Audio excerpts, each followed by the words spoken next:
used to ask me if I'm Jewish, I'd say, well, my parents are Jewish.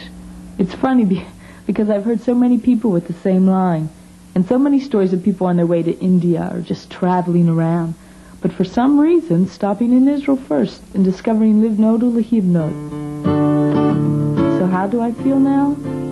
Jewish.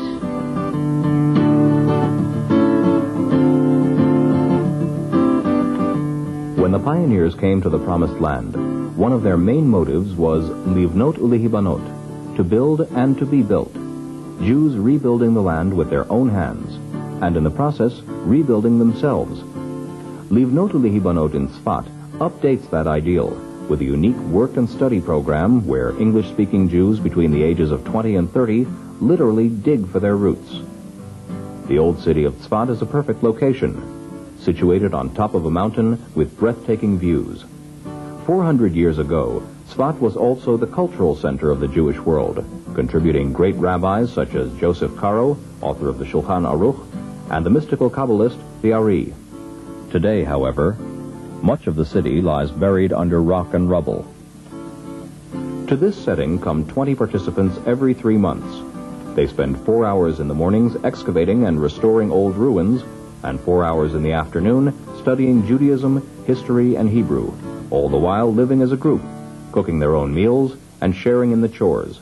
Their one common feature is that almost all have had little or no formal Jewish education and no strong sense of Jewish identity. Well, I mean, we knew we were Jewish. We didn't have a Christmas tree, but I never particularly sought out Jewish friends, and I never had a Jewish boyfriend.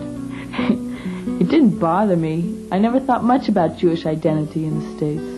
To tell you the truth, I was much more interested in existentialism. I really didn't know anything. I mean, I thought a bris was like a cut of beef.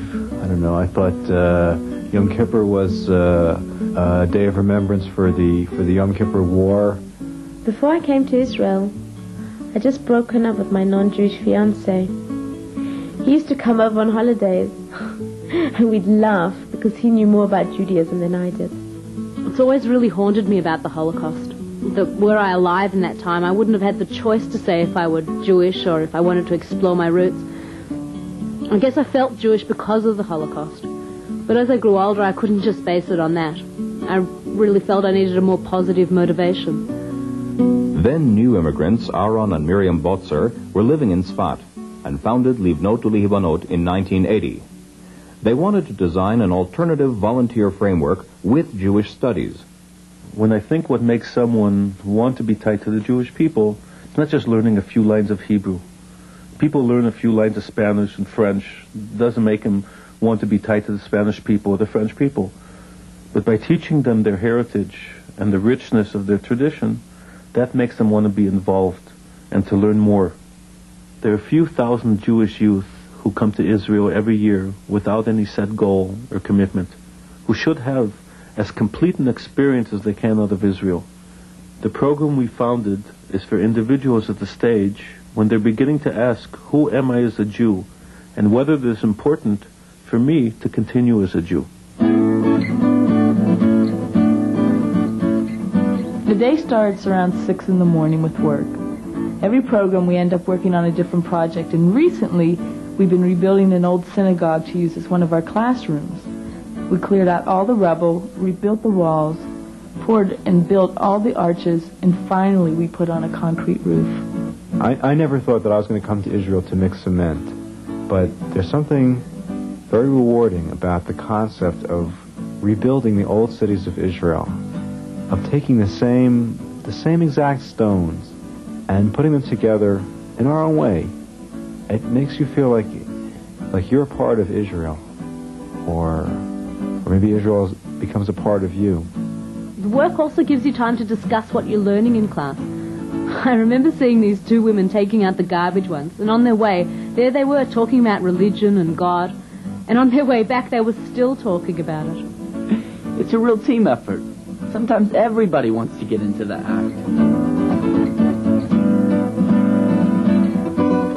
We've also rebuilt some of the alleyways in Tzfat, and we volunteered to clean and paint some old people's apartments in the community.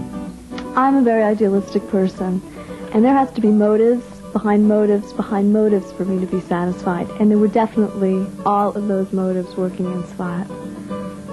While most of the group is working outside, 3 people a day stay in to take care of all the cleaning and cooking, at the same time learning how to keep a kosher kitchen in a very practical way.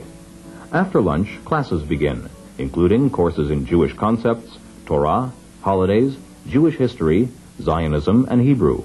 There are also evening speakers, Jewish-related movies, and study groups, all the time dealing with subjects that are basic and controversial.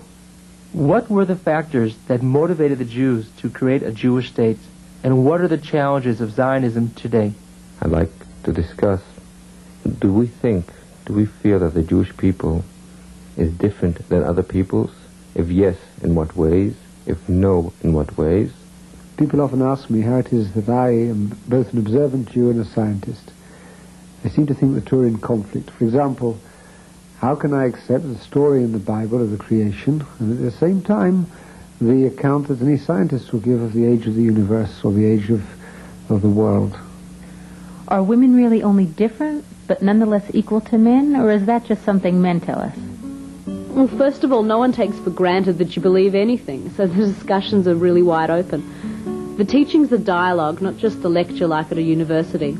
You get a feeling the teachers really care. After dealing with Jewish philosophy, concepts of God, spirituality, and morals, I really like waking up and having to lift stones, mix cement, and build walls. Livnot V'Lhibanot is the kind of place where you can get all your basic questions answered and be surrounded by people who know as little as you do, so that you're not embarrassed by what you don't know.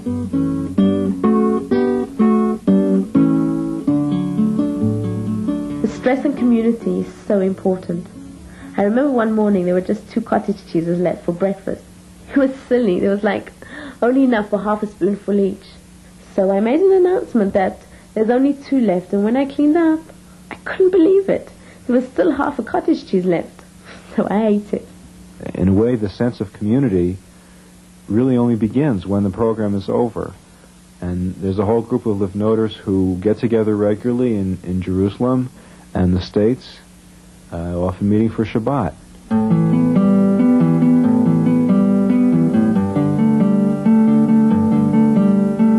I always kept the Sabbath, just never in the same way, and never on Saturday. I think when you're in Tzfat on a Shabbat, and you're singing songs in the same town where people actually wrote those songs, watching the same mountains and the same sunset, it really makes it special.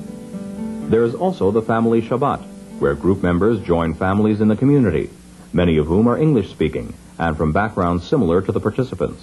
You know, it really does put away a lot of your stereotypes. Religious Jews used to freak me out. They were just so weird. I'm from Berkeley, California, and I know what weird is. But when you go to the families, you see Judaism living, and it really gives you a much deeper understanding of it. You get close to the kids, too. I learned you can pick up a baby and it doesn't break. All through the program we take hikes, but near the end there's the Tiyul, a 3-day walk literally across the top of the country, from the Sea of Galilee to the Mediterranean. That's nearly 100 kilometers. Anyone who walks that definitely feels like a part of the land is theirs. They worked hard for it. And when you realize it's a Jewish country, you start relating to it all as a part of yourself. The mountains are yours, the valleys are yours. And then you visit an ancient synagogue and realize that maybe 2,000 years ago, your ancestors had a similar feeling in the same place. To date, several hundred students have gone through the Livnot V'Lhibanot course, and almost all of them today are involved with being Jewish. A number have changed their college majors at university to Jewish studies. Others are teaching in Sunday schools part-time.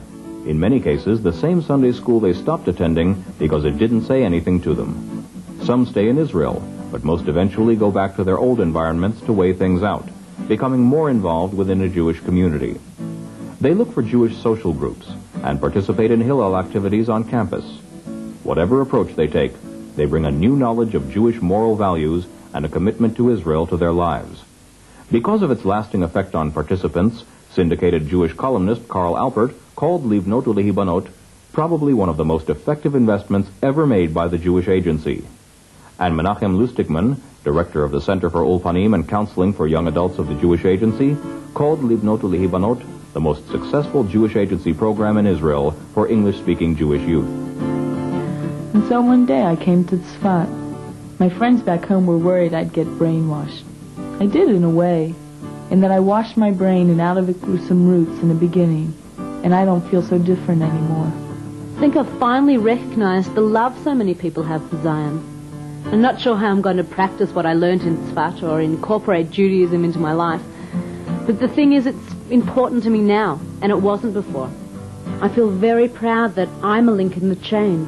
Livnot V'Lhibanot opened a door to a world that I didn't even know existed. I am Jewish. So are my parents. And so will be my grandchildren.